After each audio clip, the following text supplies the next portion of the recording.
Alis tayo ngayon. Punta tayo ng LTO. Kadlan. Dito tayo ng lisensya.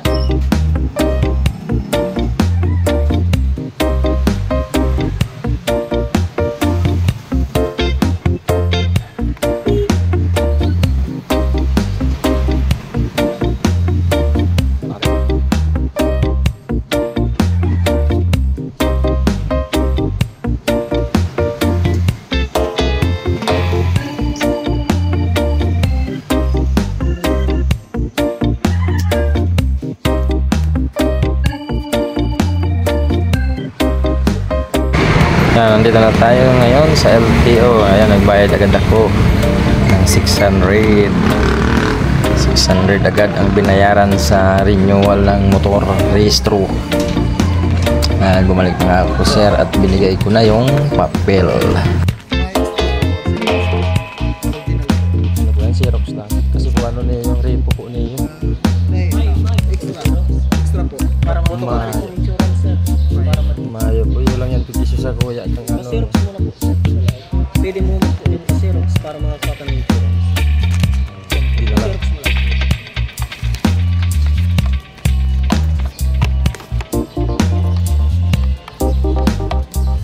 pwede lang magpa-Xerox.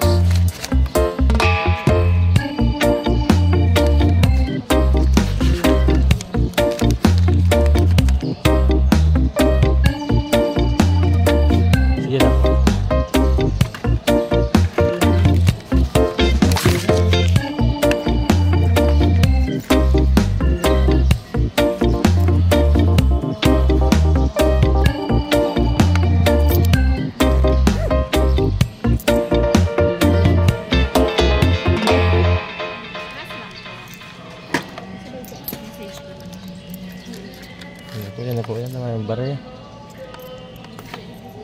Ay, po. Salamat. Kailang order mo po lang. Ano? Yes, sir. Oh.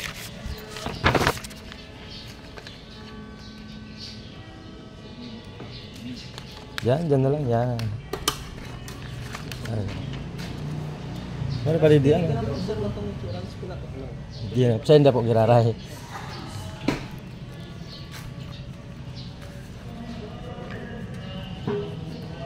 Mama papuda insurance. Ay. Salamat. May plaka na ni sir? May ba po temporary lang.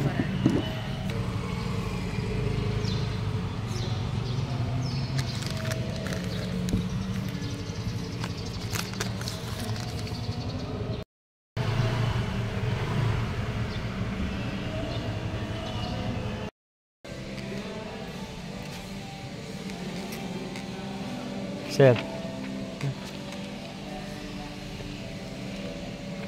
Okay. Pwede po kami pa-review sir sa ano po sa Facebook page me.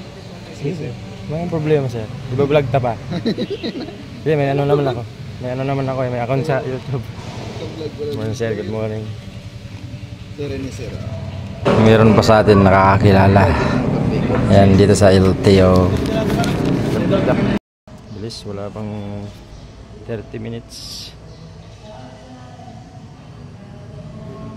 Bilis na nga lahat transaction.